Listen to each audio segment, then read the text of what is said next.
Hello, hello, ladies and gentlemen. This is your girl Mitzi, and this is Mitzi. Let's think about it. Today, we are thinking about protecting our digital data and memories.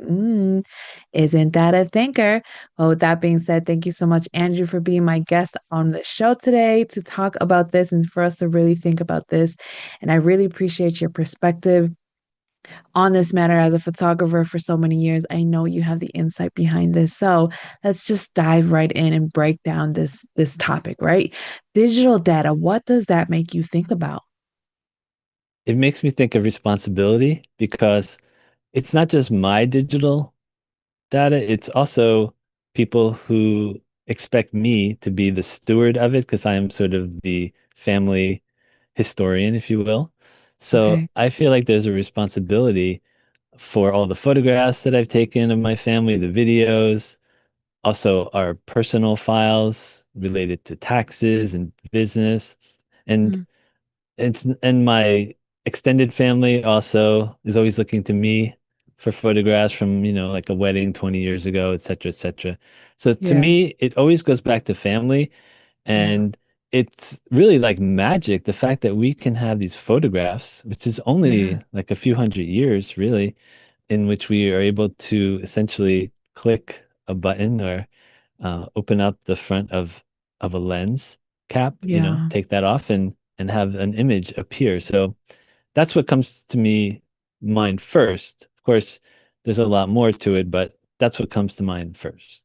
No, I appreciate that. You're the go-to man since you're very knowledgeable in the photography world and just knowing how to protect it and really make sure that they're, you know, identified and and you know where they are, categories and everything. Having that organization is necessary, especially if you have photos from years and years and years ago. You know what I mean? But I think one thing I love about photography is kind of like what you were talking about is how it just captures time. It just freezes time. Like that's the only time where you can really freeze time is when you take a Mhm. photo, like not a video, like a photo. Like it's just bloop there, it's frozen. Like you can't do Mm. anything more about it.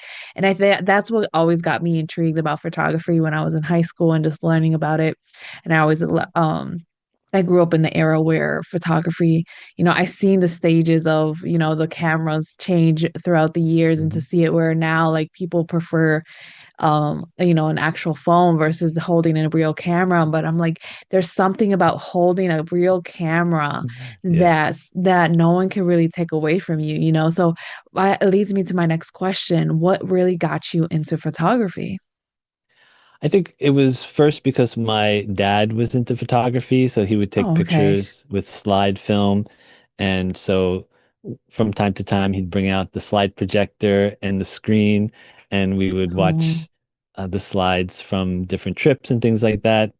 And so that was always intrigued me. And then in about sixth grade, I guess I was about 12 years old, okay. we went on a trip to Washington, D.C. with Okay. my class. And I remember I came back with photographs. I have no idea what the camera was, but it was really interesting to have these photographs from my trip. Then in high school is where the real magic happened because I went into the dark room in the Yes. yearbook office and I was just amazed at what I Mm. saw when the images just appeared out of nowhere Yes. in black and white. So having that experience, then taking pictures for the school yearbook and newspaper, led me to really explore more and learn more about photography. And the big jump then was in high school, I applied for a scholarship to study and live in Japan with a family. And I was Nice. fortunate. I received that and I went off to Japan at age 18. A family took me in as part of a wonderful program under Youth for Understanding is the name of it. Okay. And I had the most amazing time. I had a homestay brother, sister, mom, and dad. Went to Japanese high school for a little bit. Also went to some beautiful cultural sites and just had the best time. I was taking pictures of just about everything, including all the family meals. And Oh, whenever we would go to places like Nara and other beautiful places around Japan, I would be there with my camera. Then when I got back, I would show my pictures to people. I put them in albums and it was like, wow, I can tell stories. And I realized the power of photography because all you need yes. are those still images and you and your excitement about it to tell the stories of what it was like. Oh, absolutely. And sometimes just depending on the photo and what you're capturing in that moment, you can just see it by somebody else's eyes, you know what I mean? Or just somebody else's like just that moment, you know what I mean? You can just feel it. You could be there and just understand. I think that's just what motivated people to get into the video, you know what I mean? Because they wanted Hmm. more, you know what I mean? Like there has to be more, you know? So I think that's a great way of leading from photography to videos. But I think, Hmm. but to go back to the main topic is how do you necessarily protect our digital data and memories? How do you necessarily do that? Okay, that's a big question. However, I can make a few specific suggestions for anyone Okay. at all. Yes. And I'd say, first of all, you probably have a smartphone if you're watching this. And if so, your smartphone has a way for you to back everything up. So let's first talk about iPhones. iPhone, the people at Apple will give you a very small free amount of data for everything on your phone. That's not enough. Yeah. So I would recommend you invest in the same basic size of your phone in data up to a certain amount, meaning for most people, you don't need to pay more than, I think it's $1.99 US for 200 gigabytes for most people. Hmm. And that will generally cover what's most important, which is your photographs and your videos. But Yeah. you do have to kind of keep an eye on it. And then if you need to go higher, it's fine. You just have to pay more.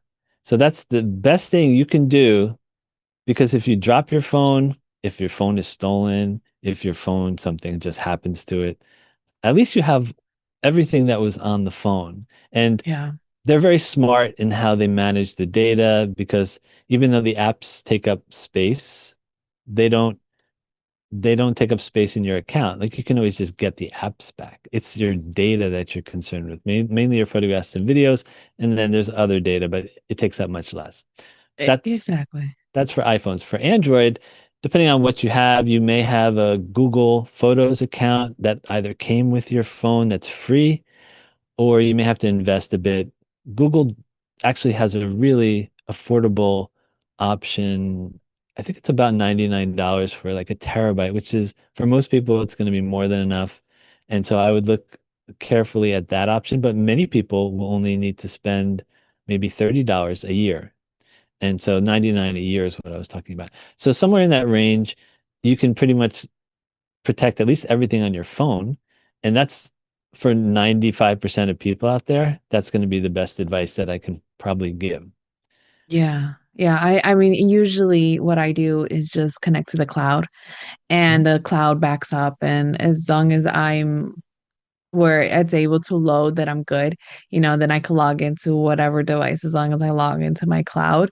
Or I usually use like one specific like for instance Snapchat. If you take your pictures all on the Snapchat app, then it saves automatically and then you can choose to save it on the device. Hmm. But at least you can if you lose that device and download Snapchat on another device, it brings up Hmm. all of your photos again.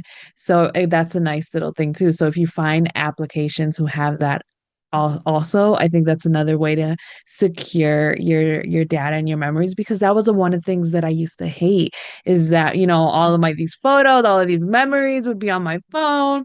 Because you know, when you Yes. had the cameras, the actual cameras, at least you could Hmm. like download it on your laptop or at least Hmm. get them developed at Walgreens or wherever you get your Hmm. cameras developed. And Yeah. you would have all of these photos that were like blurry or like weird, but you know, they were still your memories. But now on your phone, you're more precise. You got to retake it and it's picture Mhm. perfect. But you know, at least we can have it saved, you know, because we don't print those out right away. We take a picture and then we're like, okay, we forget about it. We keep going. People don't have photo albums like they used to. So when you were like, yeah, I used to show people my Hmm. photo albums, like I remember those, you know what I mean? I remember seeing Hmm. those on the coffee tables at families' houses and like you would reminisce and bring them back and now it's like it's not a thing now you have like a picture frame and photos just going by digitally but I guess Yes. that's the new digital age, you know, it just enhances in that manner. So I guess my next question is I know you invented the gallery pouch. the Mhm. gallery vouch. And what inspired you, if you don't mind me asking you? Sure. Well, that's sort of part of my whole life of helping people with their backups. And that's a sort of backup in that you're protecting your artwork. What happened in my case was I had an exhibition Okay. at a really nice store, and it wasn't in a gallery. So I think galleries probably have certain approaches to when the artwork comes down off the walls. There's a certain procedure. But in this case, it was in a really nice store.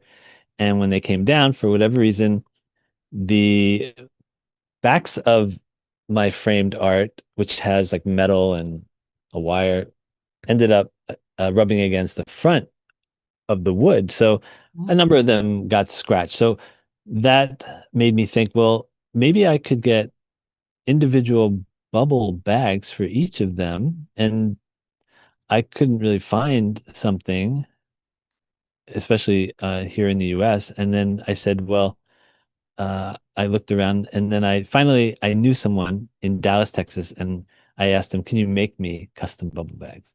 And he said, "I'll give it a try." So he did, and then we worked together. We found this really nice heavyweight bubble material, which looks like this. Everybody, if you're only listening, you gotta get on the YouTube and go find it. Oh, okay, that's nice. It's like a regular packaging.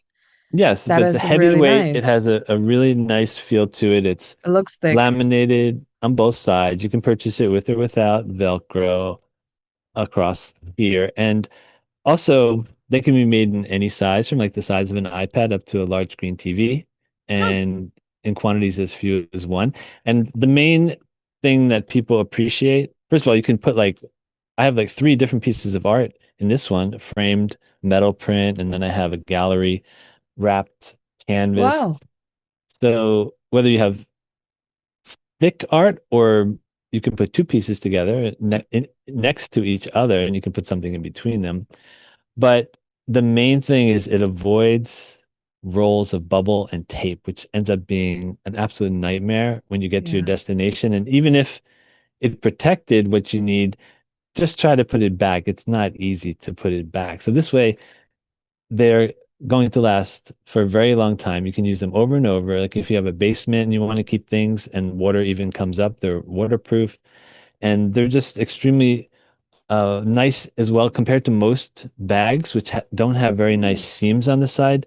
These you could present something, let's say that it's a $5,000 piece of artwork. You can actually present it and not be embarrassed at that Mm. first level of protection. And it's good for clients as well because they can keep it anywhere and still, as long as they don't, like put a chair through it or something, it's gonna be fine.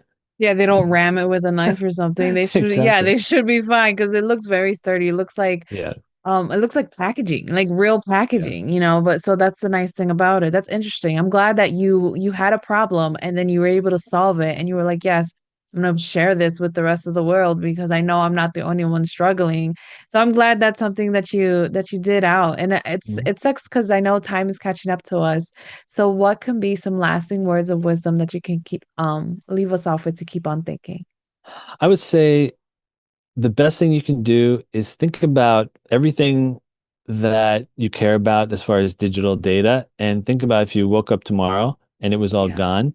And now let's just take one more step because it's not all gone today. And I'll give you some resources you can find out more. But either way, most people will want an online cloud backup. My favorite is called Backblaze. Mm. And most people will also want to figure out how to back up your social media because Mm. when you back up your social media, it tends not to go away. If you don't back it up, I don't know, this has something to do with Murphy and his law. When you back things up and you learn how, and if you have to rebuild it, you can. But if you knew the number of people who have lost their data in social media. It's so sad. So I'll just leave that. Even if you never look at the resources that we're going to prepare for everyone, that I have a special page for everyone, or if you go to my website, backup.fm, just please remember, figure out how to back up your social media. Yeah, that's one thing that you can most definitely keep on thinking about because since we live in an age where social media is such a big part of everyone's life, one way or another, it's kind of necessary to have something where if God forbid anything were to happen, at least you have your files that you download directly or straight to your accounts on a different device that you don't always have access to. These Mhm. are things that we really got to start thinking about, is how can we protect ourselves and our memories and, our livelihood in our accounts, that everything that we post out online. So yes, thank you for this opportunity to speak on this. There's one more thing I really want to Yeah. make sure people know. Even Yes. though we're not making, double prints at the photo mat, that doesn't mean that you cannot just easily go into 100 different places and make prints. And when you make prints, or you can make a book inexpensively, I won't name all the places where you can do it, but consider making a book, making prints, because there's really nothing like a gift where you can just buy a frame off the shelf with like a 4x6 print. It's probably going to cost you $5 to $10, and people will treasure that more than $1,000 gift often. Oh, absolutely. Absolutely. I agree with that 100% because I send my in-laws actual photos of my boys to them and pictures and portraits, and then I Mhm. send it to them, and they appreciate that much more than me just sending them the videos or the Yeah. pictures on their phones or something. When they see them, they actually say that they go off and show them off to the people who visit them in their house, like, oh yes, this is my grandchildren, and it's something that we don't have anymore. So I think that is a valid point. You can easily go and s- and then go to Walgreens, go to Walmart, go to wherever you get your Target, wherever they have these printing stations still. You can still do it because man, nothing is just that physical touch of just seeing that. That's really captures that time, that moment in such a way where Mhm. you can really value it. And then the fact that you can flip it in the back and write the story of what happened, what was going on. Oh, I used to love writing those. Those are the best feelings. So there you go, ladies and gentlemen. Go check them out. Go check out the links on the notes that we have here. His website's available, or if you're already on my website, just click on his face and it goes directly to his website so that you can continue on thinking, right? Because he has so much great stuff to offer the world so that we can continue on thinking. So with that being said, bye.